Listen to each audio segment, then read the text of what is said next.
हाँ बेटा, बच्चों आज जो है जो लास्ट वीडियो पे हमने बताया था आपको नर्स इक्वेशन का डेरिवेशन कैसे करते हैं, और इसके बाद जो नर्स इक्वेशन थी, नर्स इक्वेशन वो क्या थी और उसके बिहाफ पे इसके न्यूमेरिकल कैसे करते हैं। जैसे हम नर्स इक्वेशन के बिहाफ पे एक NCERT का हम क्वेश्चन नंबर 3.5 एक्सरसाइज का बताएंगे, है ना। एक्सरसाइज जो है यूनिट कौन सी आपकी है, इलेक्ट्रोकेमिस्ट्री यूनिट थर्ड एक्सरसाइज जो है ये लिख दीजिएगा, NCERT यूनिट थर्ड। ये थर्ड का क्वेश्चन है, यूनिट थर्ड का, ये हम आपको बताने जा रहे हैं। कई लोगों को इस क्वेश्चन को करने में प्रॉब्लम आती है इस तरह के, लेकिन जो मैंने लास्ट वीडियो बताया था इक्वेशन नर्स इक्वेशन का, तो उसमें हमने इक्वेशन जो बताया था उसको लेते हुए क्या तरीका बताया था कि अगर आपके पास जो भी डेरियल सेल में कॉन्सेप्ट क्लियर किया था उसके हिसाब से वहां पे इक्वेशन जो थी कि राइट हैंड साइड था कॉपर और लेफ्ट हैंड साइड था जिंक। तो zinc plus copper aqueous give rise to Zn plus plus, और ये एक्वस हो जाता है और प्लस कॉपर सॉलिड हो जाता है, कॉपर सॉलिड हो जाता है, यहाँ पे जिंक भी सॉलिड। तो नर्स इक्वेशन बताती थी कि E cell is equal to यहाँ पर जो हमारी वैल्यू आती थी वो ई नॉट सेल, ये पूरा हमने यहाँ पे ई नॉट सेल पूरा लिख दिया, यानी standard electrode potential of cell लिख दिया डायरेक्ट, और माइनस 0.059 अपॉन n और log of active mass of Zn plus upon Cu plus, ये हमने आपको इक्वेशन दिया। अब इसके अकॉर्डिंग, इसी के बेस के अकॉर्डिंग हम क्वेश्चन जो करने जा रहे हैं वो 3.5 का क्वेश्चन नंबर जो है वो 3.5 जो दिखाया गया है, question number 3.5, right the Nernst equation and EMF of the following question. इस क्वेश्चन में दिया हुआ है 3.5 क्वेश्चन में mg, जरा ध्यान से समझिएगा, आपको आराम से समझा रहे हैं और बड़े कायदे से इस चीज को अच्छे से समझ लोगे एक बार तो इसके क्वेश्चन करने में बड़े आसान हो जाएंगे।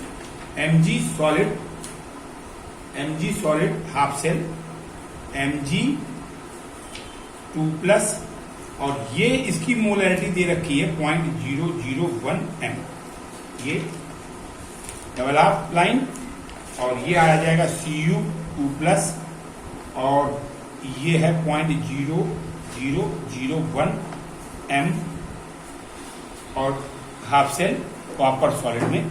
आपको इससे EMF निकालना, आपको कुछ नहीं करना है, सबसे पहले आप इसको नर्स इक्वेशन के तरीके आप लिख दीजिए। नर्स इक्वेशन लिखने से पहले ई नॉट सेल जो है वो आप निकाल लीजिए। तो ई नॉट सेल में हमको मालूम है, पहले काम है इस चीज को आप फाइंड आउट कीजिए। ये फाइंड आउट कहां से होगा इसको समझना है। NCERT क्या कर रही है कि आपको इसमें ना मैग्नीशियम की इलेक्ट्रोड पोटेंशियल वैल्यू दी और ना ही पोटेंशियल वैल्यू दी रखी है वोल्टेज में कॉपर की, तो ये आपको इसमें टेबल का सपोर्ट देगा। क्या लेना, जो NCERT के इस चैप्टर में टेबल दी गई उसका सपोर्ट लेना। तो पहले हम यहाँ पर आपको ये दिखा दें, इन्होंने जो बताया वो हम आपको दिखा दें। इन्होंने टेबल जो बनाई थी उसमें जिंक का और कॉपर का दोनों का इलेक्ट्रोड पोटेंशियल आप देख लीजिए पहले। ये है जिंक में, जो जिंक है वो आपका Zn आपका गया, ये तो कॉपर आ गया आपका। कॉपर में इलेक्ट्रोड पोटेंशियल की वैल्यू आ रही 0.34, Cu की आप Cu प्लस 2+ की इलेक्ट्रोड पोटेंशियल 0.34 वोल्ट लिख लीजिए। अब आप जिंक पे आइए, तो जिंक हमारा यहाँ पे आता है, ये आया जिंक के सामने आप आते हैं तो इसकी वैल्यू आती है माइनस, Zn की आ रही है माइनस 2+ आयन का -0.76 वोल्ट। ये आपके पास दो वैल्यू आपको मालूम होगी, ये जिंक की वैल्यू। अब आप इसके बाद क्वेश्चन दें, क्वेश्चन के हिसाब से जो ई सेल है, जो आपको सबसे पहले ई सेल की वैल्यू हमने निकालना सिखाया था, उसके according E cell is equal to E right minus E left होता है, ई लेफ्ट होता है। पहले यहां पर ई सेल ये आप निकालिए, ई नॉट का मतलब यहां से ई आप स्टैंडर्ड इलेक्ट्रॉन। ई राइट, राइट में आपके क्या है, राइट हमेशा जो रहा होगा इक्वेशन को अगर हम देखते हैं कॉपर रहा होगा राइट, और मैग्नीशियम वो रहा होगा लेफ्ट। तो यहां पर हमने जिंक और कॉपर की नोट कर दी, यहां कॉपर थी लेकिन हमको मैग्नीशियम की नीड थी, इसकी नीड थी मैग्नीशियम। ये पहली इक्वेशन जो जनरल इक्वेशन थी उसको हम निकाल सकते हैं, लेकिन इसी तरीके से आप मैग्नीशियम की देख लीजिए टेबल में। तो मैग्नीशियम की टेबल में मैग्नीशियम की दे रखी है Mg आपका दिया, हाँ Mg2+ दिया हुआ है, एल्युमिनियम के नीचे दिया हुआ है। Mg2+ की वैल्यू दे रखी है वो है माइनस की 0.236 दे रखा है वोल्ट। क्लियर है? ये जिंक की इसमें नीड नहीं, आप जिंक को हटा दीजिए। मैंने थोड़ा सा ऊपर वाली क्वेश्चन दिमाग से मेरे आ गई थी इसलिए मैंने वो लिख दिया, ठीक है। मैग्नीशियम की आपको नीड थी। अब यहां पे आइए, ये राइट साइड जो रहा होगा वो रहा होगा आपका, इक्वेशन देख के पता लगता है, इक्वेशन में कॉपर रहा होगा, कॉपर 2+ से कॉपर, इसने इलेक्ट्रॉन गेन की। रिडक्शन वाला साइड जो होता है वो हमेशा राइट होता है, यानी ये Cu+2 से जो आया है वो कॉपर सॉलिड बना था, और माइनस ई यहां पे Mg+ से Mg2+, ये ना। अब इसकी वैल्यू आप यहां डाल दीजिए। कॉपर की आपके पास थी 0.34 वोल्ट, माइनस ई मैग्नीशियम की आपकी है, मैग्नीशियम, ये मैग्नीशियम की है -2.36। खोल दीजिए आप इसको, 0.34 + 2.36 ऐड कर दीजिए, साइन बदल जाएगा और ये आप ऐड कर दीजिए। तो 6 4 10, 3 + 3 6 और 1 कैरी 7.2 और ये 0 है तो 2 इतने वोल्ट आपके पास। ये वैल्यू आपके पास ई सेल यानी कि जो फार्मूला है नर्स इक्वेशन वो यहां पे रखना, पहला वर्क ये आपका। अब आपको इसका सपोर्ट करना है, जिंक एक्वस की मोलरिटी कितनी है, कॉपर। जरा ये इसकी जो सेल इक्वेशन देखिए, सेल इक्वेशन में जिंक की ये दे रखी और कॉपर की ये देखिए, वो एक्टिव मान यानी मोलर कंसंट्रेशन वो यहां पे आपको लगा। अब आप स्टार्ट करेंगे, अब आप स्टार्ट करेंगे तो इस कंडीशन पे क्लियर है। तो अब आप इसके बाद वैल्यू डालेंगे तो ये आ जाएगा ई सेल, पूरा क्वेश्चन आप लिख दीजिए, मतलब formula E cell is equal to E naught cell minus 0.059 upon n log of active mass of Zn+2 2+, और इसको एक्टिव मास बदल दीजिए, सॉरी ये Zn है, हमारे पास Mg है, मैग्नीशियम है, तो हमारे पास कॉपर ऊपर आएगा, कॉपर यहाँ पे ऊपर आएगा, हमारे इक्वेशन में कॉपर है तो कॉपर राइट में था तो ये ऊपर आएगा प्लस अपॉन नीचे आएगा इसमें मैग्नीशियम Mg, क्या आएगा Mg। तो यहाँ पर Mg+ में राइट मानी यानी कि हमारी जो इक्वेशन बनेगी, यहाँ पर हमको थोड़ा सा और ध्यान रखना है। देखिए मैंने तो अभी लिख दिया, इसको Mg+ करके लिखे, एक बार चेक कर लेते हैं कि आपको लिखना कैसे।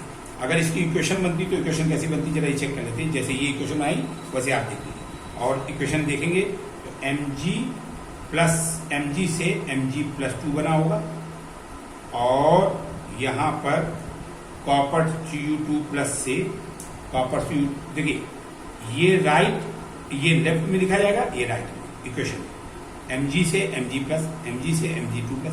अब यहाँ पे आई Cu2+ से Cu, Cu2+ से Cu, यानी आपके पास जो आ रहा है ये है प्रोडक्ट और ये है रिएक्टेंट। डेफिनेटली हमको प्रोडक्ट ऊपर लिखना चाहिए कंसंट्रेशन इक्वेशन में, और ये मैंने लास्ट वीडियो में बताया था, और रिएक्टेंट नीचे, यानी कि यहाँ पर जो हमारे पास होना चाहिए था वो ऊपर होना चाहिए था Mg प्रोडक्ट पहले और रिएक्टेंट बाद में, यानी ये आपके पास आएगा Cu।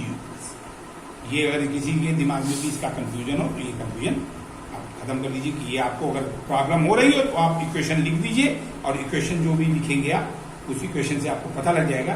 जो राइट हैंड साइड होता है वो उसका एक्वस सॉलिड फॉर्म को नहीं लेते हैं, सिर्फ एक्वस लेते हैं, एक्वस को ही आपको लेफ्ट हैंड साइड को ठीक, अब आप वैल्यू डालिए, पूरे में वैल्यू डालेंगे।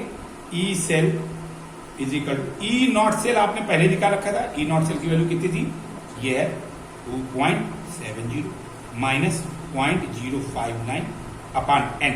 एन आपको चेक करना है यहाँ कितने आयन है, 2 प्लस के आयन, Mg2 प्लस के आयन, यानी एन की वैल्यू ही 2, आयन ही, इलेक्ट्रॉन ही इसके जो होते हैं वो एन होते हैं, नंबर ऑफ, ये आ जाएगा अपॉन लॉग ऑफ, अब आप वैल्यू डालिए। मैग्नीशियम, मैग्नीशियम कितना था, मैग्नीशियम का कंसंट्रेशन आप देखिए, मैग्नीशियम 0.001 यहाँ आप कर दिए।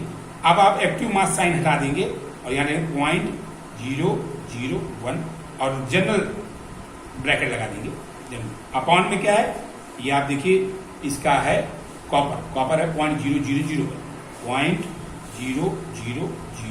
अब आप इसको सॉल्व करेंगे तो डेसिमल हटाइए, यहाँ पे डेसिमल कितने, 1 2 3 4, 1 2 3 और ये 3 हटने के बाद ये पूरा हटेगा तो 1 0 यहाँ, यानी ऊपर हो गया 10 और नीचे हो गया 1, यानी कि log 10 बचेगा यहाँ। अब आप इसको सॉल्व करेंगे तो आएगा 2.70 माइनस, इसको आप कट मत करिए, अभी बाद में कट करिएगा, 59 अपॉन 2 इंटू log 10।